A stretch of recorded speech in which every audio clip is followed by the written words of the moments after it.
Good afternoon. So we're going to start a new book this week. Good afternoon. This week, we're going to be reading a new book. Our new book is The Miscalculations of Lightning Girl. So today we're going to read chapters 1 and 2. I actually have not read this book. So the first two books I've done, I've actually read and I've enjoyed. This one, my daughter read and she enjoyed. So if you don't like it, please blame my daughter Annalise. It is her fault if you don't like this book. We're going to read chapters 1 and 2 today, and then we'll keep on going at 12 o'clock every single day. We'll also post them up on our YouTube channel, so that way if you miss any days, I can check it out on there. So here we go. Chapters 1 and 2 of Lightning Girl by Stacy McAnulty or something. Here we go. Chapter 1. I don't remember the moment that changed my life 4 years ago. Call it a side effect of being struck by lightning. That bolt of electricity burned a small hole in my memory. It also rewired my brain, transforming me into Lucille Fanny Callahan, math genius. I've been told the lightning strike story 42 times, so it's almost like my own memory. I see it perfectly. I'm at the Crystal Creek Apartments, where Nana and I lived then. There's not really a creek, just a big dirty fountain in front. I'm playing outside with a girl named Cecilia when the thunderstorm starts. We live in North Carolina, and storms happen all the time in the spring and summer. We watch from behind a tool shed. For some reason, I climb on the chain link fence. Maybe 8-year-old me was a daredevil. 12-year-old me definitely is not. Lightning strikes the fence, and the electricity runs through the metal links and then through me. Some of the current even jumps from me to Cecilia. I'm knocked out. Cecilia is just knocked over. She runs and gets help. Joe, the maintenance man, uses a defibrillator on me because the electricity from the lightning stopped my heart. The electricity from the defibrillator starts it back up. I do remember the hospital and the black burns on my pale hands. I remember pretending to be asleep while Nana prayed next to my bed. I only stayed in the hospital one night. The doctors did all their tests. They said my heart took a 2 to 5 minute nap. I hate that no one knows the exact number. They said I was lucky and I'd be fine, back to normal in a few days. But doctors are wrong sometimes.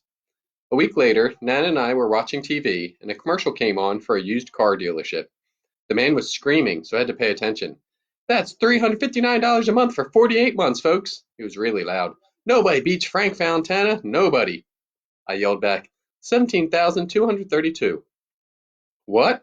Nana asked. That's how much the car costs, I said. Did you read it on the TV? I just know. 359 times 48 is 17,232, which I knew as well. I know my 359 times tables. Nana frowned and shook her head, but then she got up and went to find a calculator. What were those numbers again? She asked. I told her, and she punched them in.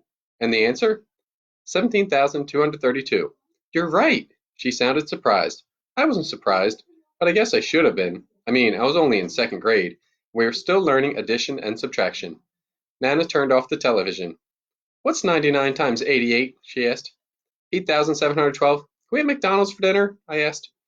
Nana ignored me and asked another math problem, and then another. She kept using bigger numbers, more digits, but it never got harder. The doctors call my condition acquired savant syndrome. Savant means that my math skills are far beyond normal, and acquired means I wasn't born with this wacky ability. I got it because I was holding a metal fence during a lightning storm. Now, kids, this is a book. This does not mean that you should go outside during a lightning storm and hold a metal fence. This is fiction. Fiction, fiction, not true. So don't hold metal fences. Cecilia didn't get any special powers. We stopped being friends soon after that. I was busy trying to understand my new brain, and in the fall, Nana and I moved. Acquired savant syndrome is caused by brain damage. I can't say that in front of Nana. She thinks it's a miracle.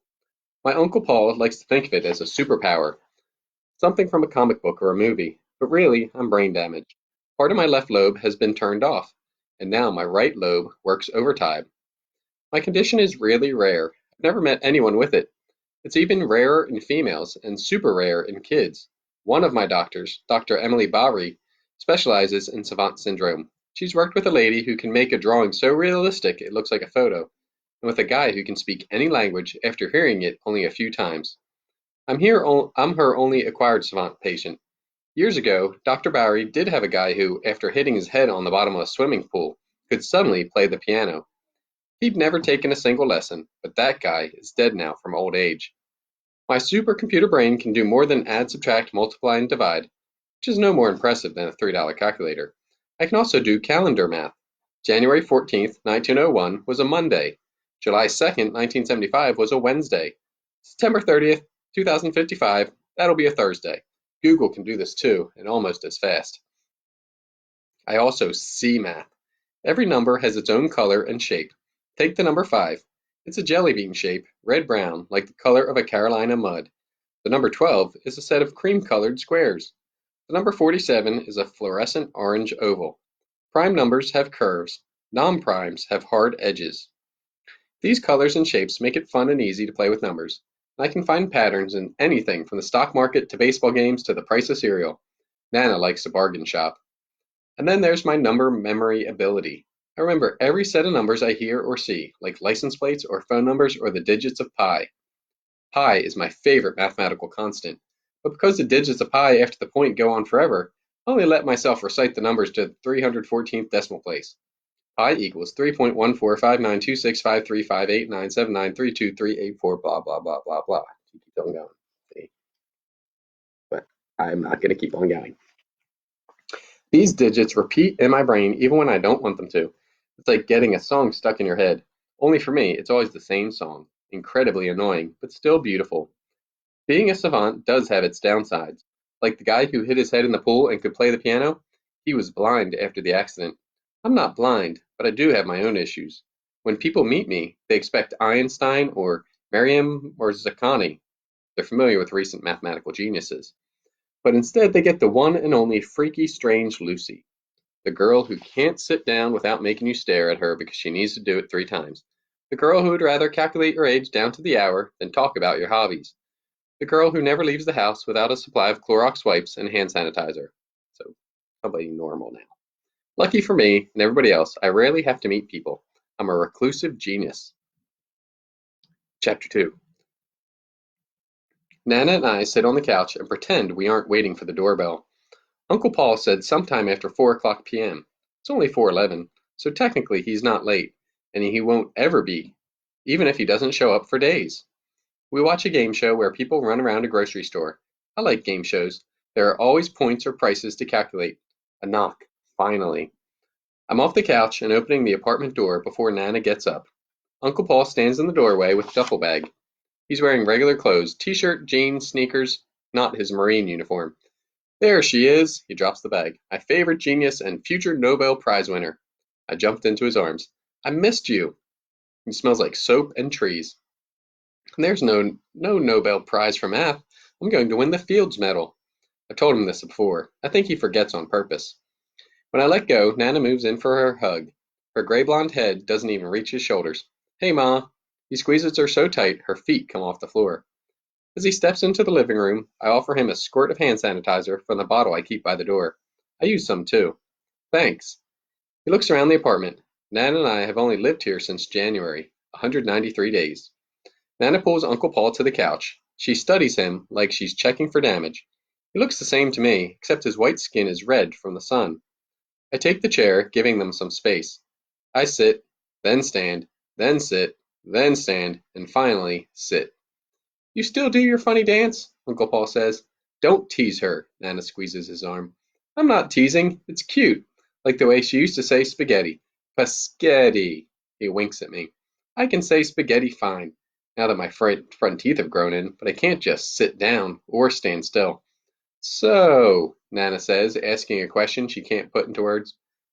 I'm going to 29 Palms, in California. Oh, thank God, she said. She makes the sign of the cross and folds her hands in a quick prayer. Usually her prayers aren't much longer, like when she was praying Uncle Paul wouldn't have to go back to the Middle East. He's already been to Afghanistan twice. That's a great name, I say. You're going to live in a prime number. I'd like to live in a town that has a number in its name. There's 5 Points, North Carolina, but Nana says we can't move 2 hours away because I love the name. Prime number, huh? Must be a sign, right, Ma? He winks at her. Nana likes when the universe gives her signals that good things are coming. Uncle Paul tells us about his new post and his girlfriend who lives near D.C. He shows us pictures on his phone, mostly of the girlfriend. He gives Nana a silk scarf and a bag of her favorite licorice from the base commissary. It's German. I get a lightning bolt charm on a silver chain. Lightning. It's your good luck symbol. Uncle Paul holds it me up, helps me put it on. What doesn't kill you makes you stronger, right? I wouldn't recommend getting struck. Lightning kills an average of 47 people in America every year and severely injures hundreds, maybe thousands. To my disappointment, the government only keeps an accurate count of those who die. Good to know, he says.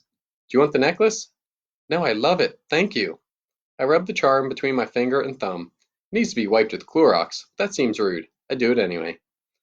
So, ladies, what's happening here on the home front? He asked. But wait, first, Lucy, how old am I? 11,881 days. And I look at the clock. 19 hours and 7 minutes. He laughs. If it were anyone else, I'd be insulted he thinks my math skills are some kind of party trick. You're freaking amazing. Watch your language, Nana warns. I was watching my language. He kisses her cheek. Sorry, Ma. Now seriously, what have you been up to? I just graduated from high school. Really? You're only 10. I'm 12. Impressive, he said, and he gives me a thumbs up. An impressive exaggeration, Nana says. Shouldn't you go to high school before graduating from high school? I roll my eyes, though Nana is sort of right. I didn't technically do every grade in every class. I finished all the whole homeschool requirements. I passed the GED and she got a perfect score on her SATs. Nana finishes my thought. Yes, well, on the math section, I did okay with the reading and writing parts. Nana shakes her head. She's a good test taker. Congrats, Luce. What's next for the young genius? Harvard? Don't get her started, Nana says. I want to take college classes online. Well, I've been taking them for 2 semesters already, but under Nana's name, for fun. I have 15 college credits. Nana sits up straighter. But now I can take them in my own name. That's amazing, Luce. Maybe you could go to NC State. That's where I would have gone if I was smart like you. She's not going anywhere, Nana says. Can you imagine a 12-year-old living in the dorms? Yeah, 6th graders, 5th graders, I don't know if you're ready for college yet. But I can do everything online if Nana will let me, she said. She breathes out a loud sigh. You can't do everything online, Nana said. Whatever. I don't have this argument again. Uncle Paul looks at Nana and then at me. What's going on? Nana wants me to go to public school. She's too smart for regular school. I went to regular school. Uncle Paul acts like he's not smart, but that isn't true. He knows geography and history better than anyone I've ever met. He's really good at Jeopardy. I kept track of his score last time we watched. He had $11,500. Nana shakes her head again. Ask her when was the last time she left this apartment. Lucy, Uncle Paul mocks Nana's voice, when was the last time you left this apartment? I shrugged, pretending not to know the answer. Lucille, he says. About 4 weeks ago. That sounds better than 32 days ago. I had an appointment with my brain doctor on June 25th. Nana sighs. See? Maybe I'm wrong. Nana laughs. That would be a first. Uncle Paul doesn't laugh. You can't stay holed up in this apartment. What about friends? What about fresh air? She probably has a vitamin D deficiency. I have friends, and I get plenty of vitamin D. I take a gummy vitamin every morning. How many? Nana asks. Vitamins.